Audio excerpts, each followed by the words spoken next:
Thanks very much, Tanya, Sergio.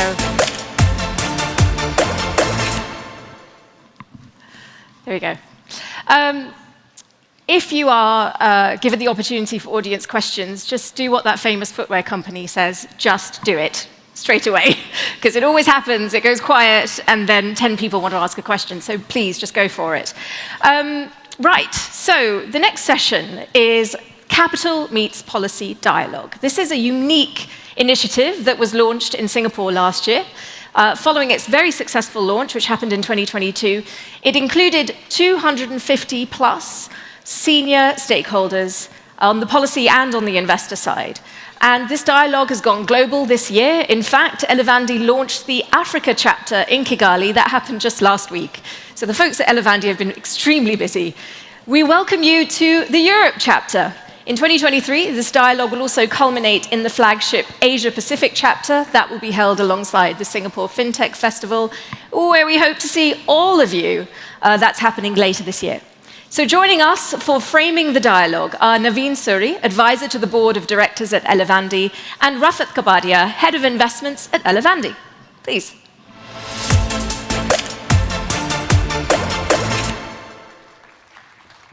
Good morning. Good morning. Morning, everyone. Okay, let's give this 5 seconds till this gets cleared.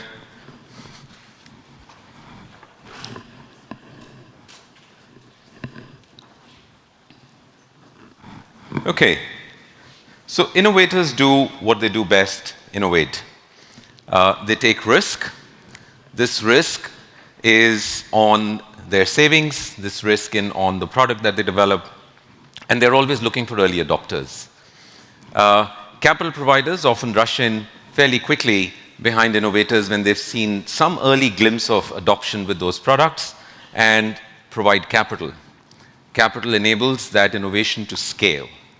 Once that innovation begins to scale and there's a little bit of more adoption that comes in, policymakers begin to take notice. They've been noticing it already, but they become serious about it. Oftentimes, the time it takes for policymakers to define policy behind capital that's been injected can vary. Sometimes it's 2 years, sometimes it's 5 or 7 years, sometimes it's even longer. Some of the examples that we've experienced recently where policymaking did take a lot of time is crypto, BNPL. Regulation comes in later, which defines what is right, what is black, what is white, what is wrong, and monitoring and compliance processes are put in place.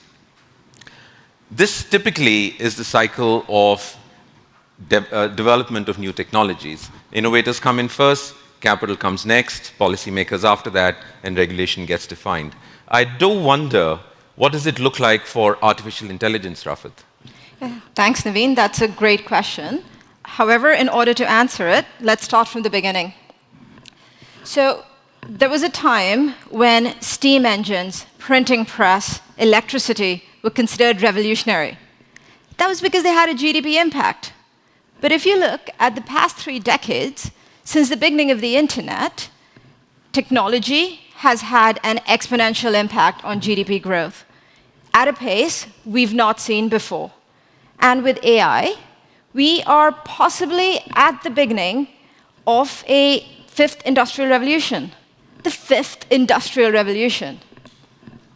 If we move forward and look at technology adoption rates, we would have thought that smartphone penetration is a high bar to beat.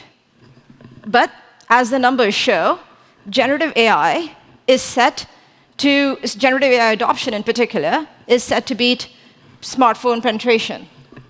And this is not just limited to consumer behavior.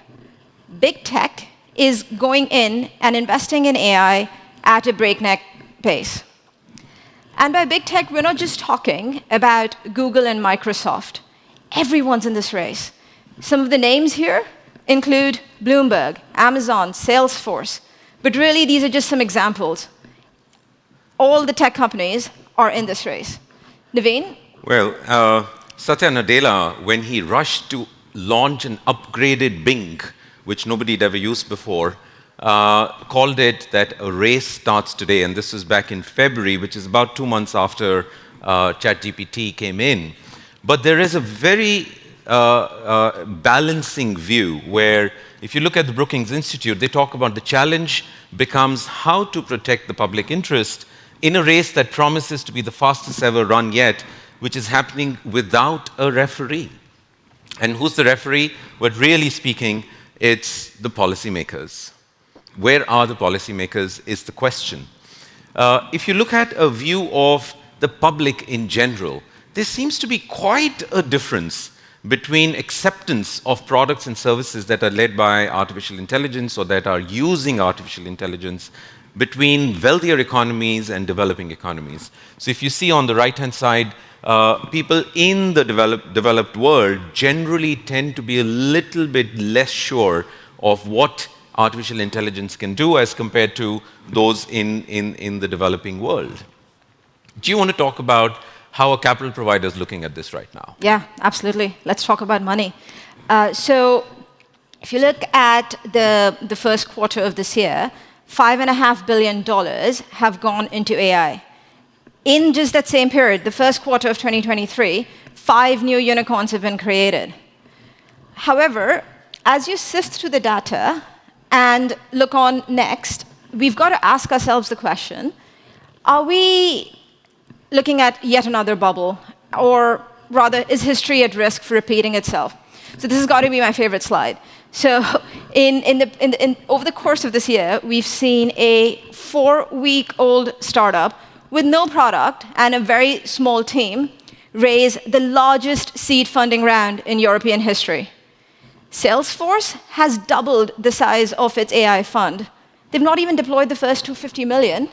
And lastly, my favorite example, Friedman & Gross's $1 billion fund has decided to differentiate itself to the founders out there by offering them access to state-of-the-art servers powered by NVIDIA chips, which is incredible.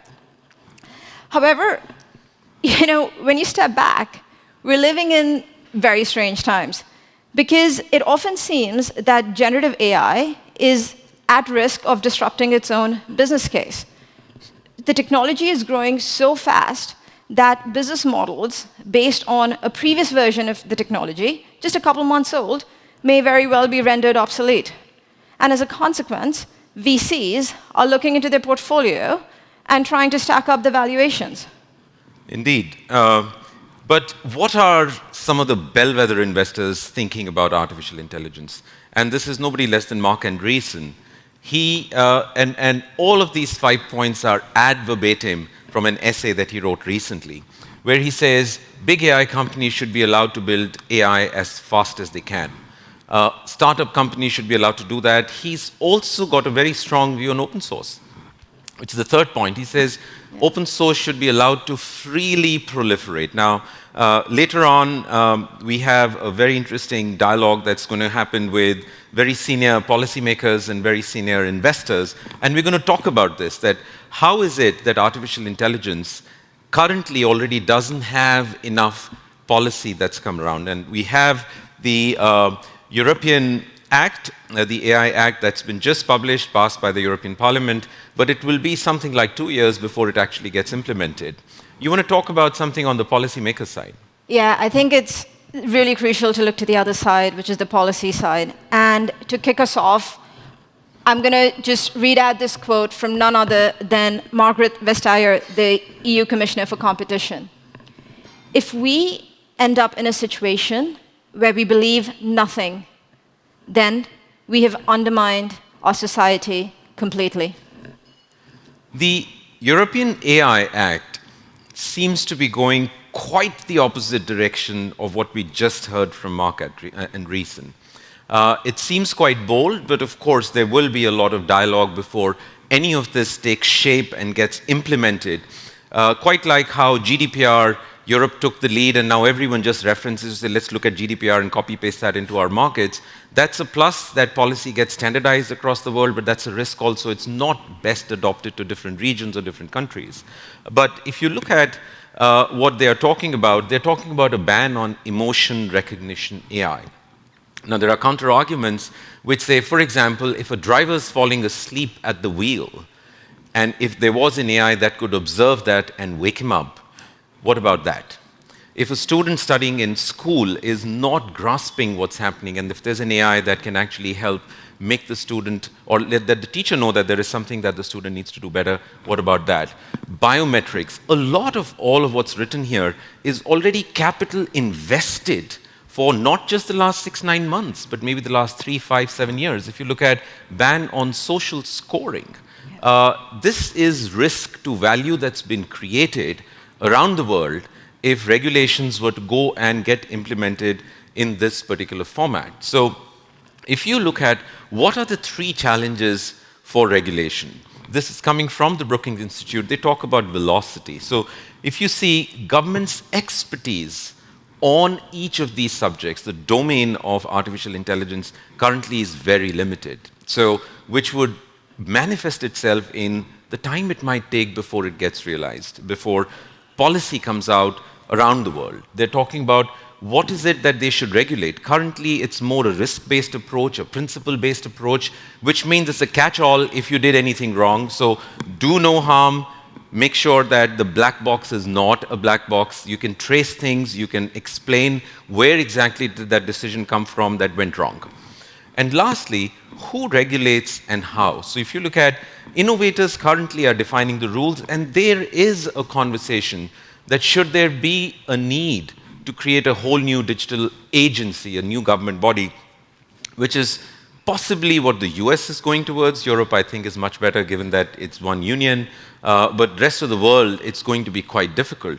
Once all of these policies get created in different formats, shapes, and forms, regulatory arbitrage seeps in, which means innovators will tend to go to areas where most likely the policy is not fully defined so that you can innovate and do many things, whereas the more mature artificial intelligence businesses are likely to go and settle where there is clarity on policy making. But there is this one sentence that came in from Yuval Harari, who's a historian. I think he's more a futurist than a historian, but he made it very, very clear. And he said, we have just encountered an alien intelligence. So he doesn't call it artificial intelligence.